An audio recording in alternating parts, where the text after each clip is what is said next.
Pinecrest Meadows was a serene and exclusive neighborhood, its clean streets lined with manicured lawns and modern villas. On a crisp Saturday morning, Rachel Evans stepped onto her driveway, broom in hand, feeling the pride of a new homeowner. At 42, Rachel, a major in the U.S. Army, had finally settled into civilian life after 2 decades of service overseas. Purchasing this house was a personal victory, symbolizing years of hard work and dedication. Dressed casually in a blue t-shirt and sweats, her curly hair tied back, she was determined to make her new home shine.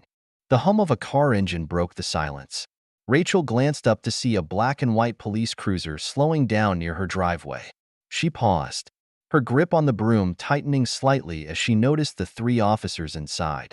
Officer James Miller, the driver, narrowed his eyes behind his sunglasses. A tall, broad-shouldered man with a sharp jawline. Miller radiated authority, but his expression carried a hint of suspicion. "Take a look at this," he muttered to his partner, Officer Daniel Brooks. Brooks, a stocky man with a permanent smirk, glanced at Rachel and chuckled. "Well, that's something you don't see every day." From the back seat, Officer Eric Carter, younger and visibly less confident, leaned forward. "Maybe she works here," he suggested quietly. Miller smirked and brought the cruiser to a stop. "Only one way to find out." Rachel set her broom down as Miller and Brooks exited the car, their strides deliberate. Carter hesitated before following. The 3 approached her driveway, and Rachel straightened, maintaining a calm exterior. "Good morning," Miller began, his tone more interrogative than friendly. "What's going on here?" Rachel raised an eyebrow, surprised by the question. "I'm cleaning my driveway," she replied evenly. "Your driveway?" Brooks repeated, disbelief evident in his tone. He turned to Miller. "She says it's her house." Miller crossed his arms, his sunglasses reflecting the bright sunlight. "Mind showing us some ID, just to clear things up?" Rachel's expression hardened. "I don't need to show you anything," she said firmly. "This is my property, and I've done nothing wrong." Brooks's smirk faded as he took a step closer. "Look, we've had reports of suspicious activity in the area. How do we know you didn't just wander in here?" "That's ridiculous," Rachel shot back. "I moved in 3 days ago. Nobody has reported anything to me." Carter shifted uncomfortably, glancing between his colleagues. "Maybe we should just move on," he suggested, his voice low, but Miller ignored him, his voice taking on a sharper edge. "If this is really your house, you won't mind if we take a quick look inside." Rachel folded her arms, her frustration bubbling beneath her calm demeanor. "Unless you have a warrant, you're not stepping inside." Miller's demeanor darkened. "You sure about that?" he said, stepping closer. "We just want to confirm everything. No need to make this difficult." Rachel stood her ground. "I know my rights, officer, and unless you have legitimate cause, I suggest you leave." The tension was palpable. Miller glanced at Brooks and jerked his head toward the house. "Go check it out." Brooks hesitated but nodded, motioning for Carter to follow. Rachel's heart pounded as they headed for her front door. She forced herself to remain composed, her eyes fixed on Miller. "This isn't over," she said calmly, though anger simmered beneath her steady gaze. Miller smirked, but something in her tone made him hesitate. Inside the house, Officers Brooks and Carter moved cautiously, their boots echoing on the polished hardwood floors. The house was tastefully decorated, though boxes remained unpacked. A formal air lingered in the space, a testament to its owner's structured lifestyle. "Doesn't look like she just wandered in," Carter muttered, his eyes scanning the living room. Brooks shrugged. "Let's make sure. Check the back." Meanwhile, outside, Rachel stood firm in the face of Officer Miller. The senior officer's intimidating posture didn't rattle her. Years of leading soldiers under fire had taught her to face aggression without flinching. "You think I don't belong here?" Rachel said, her voice steady. "That much is clear." Miller chuckled dryly. "You're reading too much into this. We're just doing our jobs." Rachel's eyes narrowed.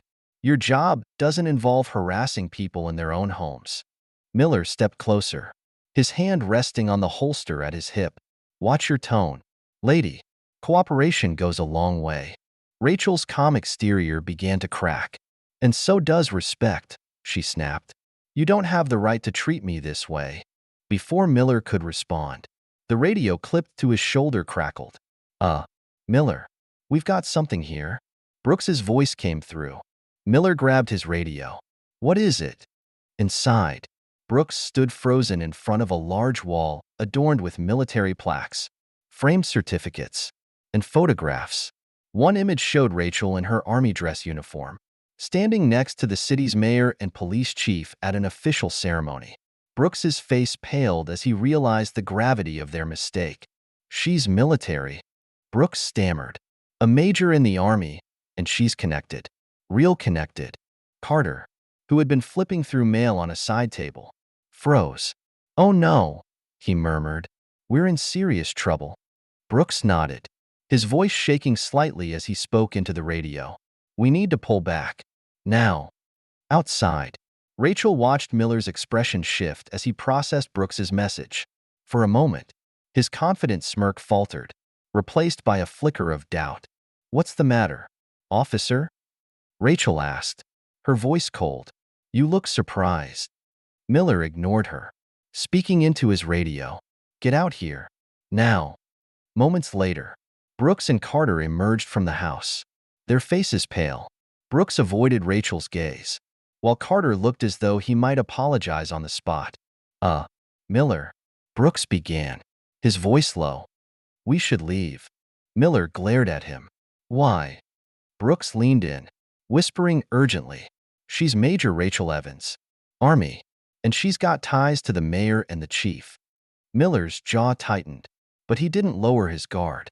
So what? That doesn't mean. It means. Rachel interrupted, her tone icy. You've made a terrible mistake. Miller turned to face her, his anger boiling over. You think you're untouchable because of your rank? No, Rachel replied, her voice steady.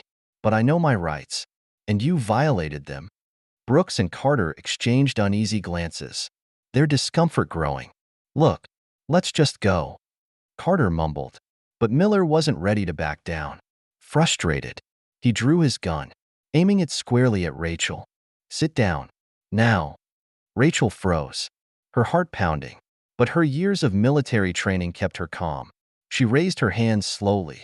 Pulling a gun on an unarmed homeowner? That's brave, she said, her voice dripping with sarcasm. Carter stepped forward. Miller, put it down, he urged, panic creeping into his tone. This is going too far. She's not in charge here. Miller snapped, his grip tightening on the weapon. No, but I am. Rachel replied coolly, her eyes locking onto his. And you've already lost.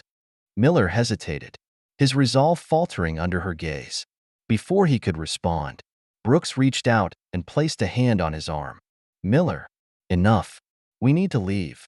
Now. Reluctantly, Miller lowered his weapon, though the anger in his eyes remained. Rachel exhaled slowly, her pulse racing. She pointed toward the cruiser. Get off my property. Without another word, the three officers retreated to their vehicle. Rachel stood motionless until the car disappeared down the street. Then she turned and walked back inside, locking the door behind her. Her hands trembled as she accessed her security footage.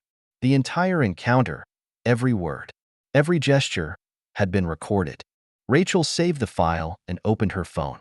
This is Major Rachel Evans, she said when the sheriff's office answered. I need to report an incident of police misconduct. She ended the call, her jaw set. This wasn't over. Not by a long shot.